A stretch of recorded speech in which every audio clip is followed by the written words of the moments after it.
عصر کے بعد چلتے پھرتے صرف 3 لفظ پڑھنا، جتنے پیسوں کی ضرورت ہوگی ہاتھوں میں آ جائیں گے۔ رب کعبہ کی قسم جو بھی حاجت ہوگی چند منٹوں میں حل ہو جائے گی۔ اعوذ باللہ من الشیطان الرجیم، بسم اللہ الرحمن الرحیم۔ سب تعریفیں اللہ کے لیے ہیں جو وحدہ لا شریک ہے، وہی نیک لوگوں کا ولی ہے۔ لاکھوں کروڑوں درود حضور نبی کریم صلی اللہ علیہ وآلہ وسلم پر اور ان کی آل پر۔ محترم ناظرین کرام، آج کا جو وظیفہ ہے بہت ہی خاص ہونے والا ہے۔ مختصر سا یہ عمل آپ کی زندگی میں تبدیلی لائے گا۔ آج آپ کی خدمت میں تمام پریشانیوں کے حل کا ایک بہت ہی خاص اور مجرب وظیفہ لے کر حاضر ہوا ہوں۔ آپ لوگ یہ 3 لفظ پڑھ لیں، انشاءاللہ ان 3 لفظوں کی برکت سے آپ کی تمام پریشانیاں مشکلات ختم ہو جائیں گی اور تمام حاجات پوری ہو جائیں گی۔ جتنی بھی مشکل سے مشکل ترین حاجت ہے وہ بھی پوری ہو جائے گی۔ بس آپ نے کامل بھروسے سے اور کامل یقین کے ساتھ یہ وظیفہ کر لینا ہے۔ انشاءاللہ اس وظیفے کی برکت سے آپ کی تمام مشکل سے مشکل حاجت بھی پوری ہو جائے گی اور آپ کی تمام حاجات ایسے پوری ہونے لگیں گی جیسے کہ آپ کی کوئی حاجت باقی ہی نہ رہے۔ بس آپ نے یہ 3 لفظ یاد کر لینے ہیں۔ بہت آسان سا وظیفہ ہے، تو آپ نے اس عمل کو کیسے کرنا ہے اس کی ترتیب کے لیے آپ نے اس ویڈیو کو مکمل دیکھنا ہے۔ جو نئے لوگ ہیں وہ چینل کو لازمی سبسکرائب کر لیں تاکہ ہر نئی آنے والی ویڈیو کا نوٹیفیکیشن آپ کو ملتا رہے۔ تو محترم ناظرین، آج کے سائنسی دور میں ہر انسان مشکلات کا شکار ہے۔ کچھ واقعات غیر ارادی طور پر ہوتے ہیں اور کچھ ارادتاً کیے جاتے ہیں۔ ان غیر معمولی واقعات کے ذریعے انسان رکاوٹوں اور گردشوں کے چکر میں پھنس جاتا ہے۔ وہ اپنا تمام اثاثہ، صحت، روپیہ، تعلقات، محبت اور یہاں تک کہ اپنی ذات بھی داؤ پر لگا دیتا ہے۔ اسے اپنی قسمت پر شک ہونے لگتا ہے۔ شادی، کاروبار، رشتہ نہ آنا، رشتہ داروں کی مخالفت، جلد شادی کا نہ ہونا، کاروبار کا چلانا لیکن چل نہیں پانا، مخالفتوں کی روک ٹوک، شیطانی اثرات کہ کیا کسی نے کچھ کرا تو نہیں دیا، میرے ساتھ ہی ایسا کیوں ہوتا ہے۔ تو ایسی تمام چیزیں ختم کرنے کے لیے آج کا یہ وظیفہ بہت ہی مجرب ہے۔ آج تک آپ نے یہ وظیفہ نہ کبھی سنا ہوگا نہ کبھی کیا ہوگا۔ تو محترم ناظرین، وہ لوگ، وہ دن اور وہ رات بھی خوش قسمت ہوتی ہے جب ہم اپنے رب کریم کی عبادت میں کوئی رات اور دن گزار دیتے ہیں۔ ایک بہت ہی پیارا واقعہ ہے کہ ایک اللہ والے تھے، بہت متقی اور پرہیزگار تھے۔ مسلسل 60 سال تک اللہ پاک سے ملاقات کے شوق میں آنسو بہاتے رہے۔ آپ رحمۃ اللہ علیہ فرماتے ہیں کہ ایک رات میں نے اپنے آپ کو خواب میں ایک ایسی نہر کے کنارے پایا جس میں سے عمدہ مشک بہہ رہا تھا۔ اس کے دونوں کناروں پر انتہائی قیمتی موتی بکھرے ہوئے تھے۔ پھر میں نے سونے کی اینٹوں سے بنا ہوا محل دیکھا جس میں خوبصورت لڑکیاں بہترین لباس اور زیورات سے آراستہ بلند آواز میں رب کریم کی پاکی بیان کر رہی تھی۔ میں نے جب ان کی تسبیح سنی تو پوچھا تم کون ہو؟ انہوں نے خوبصورت آواز میں کہا ہم رب کریم کی مخلوقات میں سے ایک مخلوق ہیں۔ میں نے کہا تم یہاں کیا کرتی ہو؟ انہوں نے کہا کہ رب کریم نے ہمیں ان لوگوں کے لیے پیدا فرمایا ہے جو رات کو قیام کرتے ہیں اور اپنے رب سے مناجات کرتے ہیں جبکہ لوگ سو رہے ہوتے ہیں۔ میں نے کہا وہ خوش قسمت لوگ کون ہیں جن کی آنکھیں رب کریم تم سے ٹھنڈی کرے گا؟ انہوں نے کہا کیا تم ان لوگوں کو نہیں جانتے؟ میں نے کہا نہیں۔ تو انہوں نے کہا کہ بے شک وہ لوگ ہیں جو قرآن پاک کی تلاوت کرتے ہیں، تہجد پڑھتے ہیں، دن کو روزہ رکھتے ہیں۔ ایسے خوش قسمت عبادت گزاروں کے لیے اللہ کریم نے ہمیں پیدا فرمایا ہے۔ سبحان اللہ، سبحان اللہ۔ کتنے خوش قسمت ہیں وہ لوگ جو رات کی تنہائی میں اپنے رب کریم کو یاد کرتے ہیں۔ کتنے خوش قسمت ہیں جو فرض روزوں کے ساتھ ساتھ نفل روزے پابندی کے ساتھ رکھتے ہیں۔ کتنے خوش قسمت ہیں وہ جو نماز تہجد ادا کرتے ہیں۔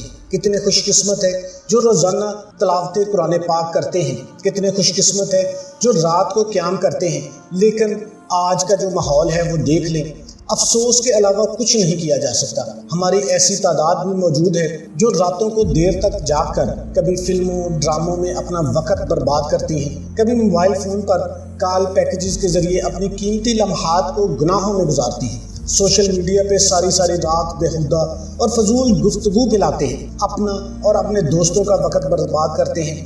ان میں اکثریت ان کی ہوتی ہے جنہوں نے نہ نمازوں کی فکر کی ہوتی ہے، نہ قرآن پڑھنا آتا ہے۔ جن کو قرآن پاک پڑھنا آتا ہے وہ بھی مہینوں بلکہ سالوں قرآن پاک کی زیارت نہیں کرتے، بلکہ اپنے نفس کو یوں جھوٹے دلاسے دیتے ہیں کہ ماہ رمضان میں نمازوں کی کثرت کریں گے، ماہ رمضان میں رات کو نوافل پڑھیں گے، خوب تلاوت کریں گے۔ لیکن ہم جانتے ہیں ہر بندے کو پتہ ہے ہم صرف دھوکے میں ہیں، ہماری زندگی کا ایک ایک لمحہ جو ہے وہ قیمتی ہے۔ آج ہاسپٹلوں میں جا کے دیکھ لیں، ایسے لوگ جو کہتے تھے کہ ہم بڑھاپے میں عبادت کریں گے، ان کو اتنا موقع نہیں ملتا۔ جوانی میں ہی ایسے ایکسیڈنٹل کیس آ جاتے ہیں، ایسے جو ہے نا ان کی ایک لمحے میں زندگیاں ختم ہو جاتی ہیں۔ قبرستانوں میں جا کے دیکھ لیں، انسان کا ایک لمحے کا پتہ نہیں ہے۔ ہم بہت تیزی کے ساتھ موت کے قریب ہوتے جا رہے ہیں، پھر بھی ہم سستی کا مظاہرہ کرتے ہیں اور اپنے نفس کو جھوٹی تسلیاں دیتے ہیں۔ تو آپ نے عقل مندی کا ثبوت دینا ہے۔ یہ ہمارا آج کا پیغام ہے کہ یہ دنیا دھوکہ ہے۔ آپ نے اپنے قیمتی لمحات کی ناقدری کرنے کی بجائے تقویٰ پرہیزگاری اپنائیے۔ شب و روز کو فضولیات اور دنیاوی عیش و عشرت میں برباد مت کریں، نمازوں کی پابندی کریں، روزانہ کچھ نہ کچھ تلاوت قرآن پاک کی عادت ڈالیں۔ اللہ کریم نے جن کاموں کا حکم دیا ہے ان کی ادائیگی میں سستی نہ کریں، نیکیوں میں مشغول ہو جائیں، اور اللہ پاک نے جن چیزوں سے منع کیا ہے ان سے منع ہو جائیں۔ آج دیکھ رہے ہمارے معاشرے میں سود عام ہے، جس کی وجہ سے لوگ ذلیل و خوار ہو رہے ہیں۔ جو سود پہ قرضہ لیا ہوا ہے وہ ذلیل و خوار ہو رہے ہیں، ان کی عزت ختم ہو گئی ہے، ہر لمحہ وہ مر رہے ہیں۔ تو آپ نے کوشش کرنی ہے کہ سب سے پہلے اپنے گناہوں کی معافی مانگنی ہے، نیکی کا کام کرنا ہے، 5 وقت کی نماز کی آج سے ہی عادت ڈال دیں۔ تو محترم ناظرین، تو رب کریم کی بارگاہ میں عالی حسب و نسب، مال و دولت، عزت شہرت والا خوش قسمت نہیں ہے، بلکہ خوش قسمت وہ ہے جو چاہے کسی بھی قبیلے سے ہو، قوم سے ہو، گوری رنگت رکھتا ہو، کالی رنگت رکھتا ہو، دولت مند ہو، مفلس ہو، غریب ہو، مرد ہو، عورت ہو، اگر وہ ایمان والا ہے، نیک اعمال کرتا ہے،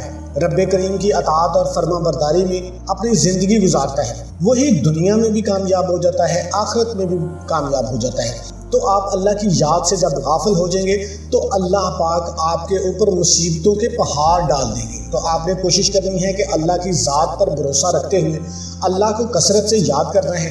ہر وقت آپ کی زبان پر اللہ کا ورد جاری ہونا چاہیے۔ کوشش کریں ہر وقت اللہ کا شکر ادا کریں۔ اور آپ نے یہ وظیفہ کیسے کرنا ہے اس کی تفصیل آپ اچھے طریقے سے ذرا سمجھ لیں۔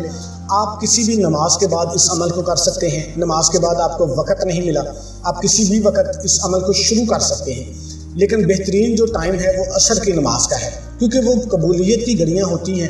پورے دن میں ایک وقت ایسا ہوتا ہے جس میں قبولیت کے امکانات بڑھ جاتے ہیں۔ تو علماء نے لکھا ہے کہ وہ وقت جو ہے نا وہ عصر کے بعد کا وقت ہے۔ تو آپ نے سب سے پہلے عصر کی نماز ادا کر لینی ہے۔ عصر کی نماز ادا کرنے کے بعد آپ نے اسی جگہ پہ بیٹھ جانا ہے اور اعوذ باللہ اور بسم اللہ الرحمن الرحیم پڑھ لینی ہے، اور اس کے بعد آپ نے درود شریف پڑھ لینا ہے۔ اللہم صلی علی محمد وعلی آل محمد کما صلیت علی ابراہیم وعلی آل ابراہیم انک حمید مجید۔ اللہم بارک علی محمد وعلی آل محمد کما بارکت علی ابراہیم وعلی آل ابراہیم انک حمید مجید۔ آپ درود ابراہیمی پڑھ لیں، یہ چھوٹے سے چھوٹا درود صلی اللہ علیہ وآلہ وسلم پڑھ لیں۔ اور وہ 3 لفظ کون سے ہیں اس سے پہلے میں آپ کو بتا دوں کہ اس وظیفے کی اجازت میرے ان تمام بہن بھائیوں کو ہے جو ویڈیو کو مکمل دیکھیں گے۔ آپ اس عمل کو کرنا چاہتے ہیں، ویڈیو کو آپ نے ایک دفعہ مکمل دیکھ لینا ہے، ویڈیو کو لائک کر دینا ہے اور کمنٹ سیکشن میں اپنا نام لکھ دینا ہے۔ تو آپ نے حامیم لا ینصرون، حامیم لا ینصرون، حامیم لا ینصرون، آپ نے اس کی ایک تسبیح پہلے بیٹھ کے کر لینی ہے۔ آپ کی کتنی بھی مشکل سے مشکل حاجت کیوں نہ ہو، ہر مشکل ہر حاجت آسان ہو جائے گی، آپ کی منٹوں میں چٹکیوں میں پوری ہو جائے گی۔ ہر مشکل ہر پریشانی کا فوری حل ہو جائے گا۔ آپ کے اوپر لاکھوں کا کروڑوں کا قرضہ ہے نا، تو وہ بھی اللہ پاک ایسے اسباب پیدا کریں گے وہ ادا ہو جائے گا۔ آپ بے روزگار ہیں، آپ کو روزگار مل جائے گا۔ آپ بے اولاد ہیں، آپ کو اولاد مل جائے گی۔ اچھے رشتے چاہیے، اچھے رشتے مل جائیں گے۔ کاروباری مشکلات ہیں، کاروباری مشکلات ختم ہو جائیں گی۔ تو آپ نے ایک تسبیح اس کی پڑھ لینی ہے۔ اس کے بعد آپ نے دوبارہ پھر درود شریف پڑھ لینا ہے۔ درود شریف پڑھنے کے بعد آپ نے اللہ کی بارگاہ میں دعا مانگ لینی ہے، گڑ گڑا کر اپنے مقصد کے لیے دعا مانگ لینی ہے۔ اس کے بعد آپ نے کوشش کرنی ہے کہ بعد میں آپ اپنا کام بھی کرتے رہیں، کام کرنے کے دوران بھی آپ ان الفاظ کو دہراتے رہیں، چلتے پھرتے اٹھتے بیٹھتے، حامیم لا ینصرون، حامیم لا ینصرون آپ نے پڑھتے رہنا ہے۔ اور یہ کم از کم 7 دن تک آپ نے لگاتار عمل کرنا ہے۔ روزانہ عصر کی نماز کے بعد آپ نے ایک تسبیح پڑھ لینی ہے، اور اس کے بعد اگلے دن عصر کی نماز تک آپ نے کوشش کرنی ہے کہ چلتے پھرتے اٹھتے بیٹھتے آپ نے حامیم لا ینصرون پڑھنا شروع کر دینا ہے۔ دیکھنا کیسے آپ کے بگڑے کام جو ہے نا وہ بننے شروع ہو جائیں گے. آپ کا ہر آنے والا دن پہلے دن سے بہتر ہونا شروع ہو جائے گا. کوئی بھی وظیفہ نماز کے بغیر مکمل نہیں ہوتا. آپ نے 5 وقت کی نماز بھی لازمی ادا کرنی ہے اور حسب توفیق صدقہ بھی دینا ہے. تمام دوستوں سے گزارش ہے کہ اللہ کے 99 ناموں میں سے ایک نام کمنٹ میں لازمی ٹائپ کریں.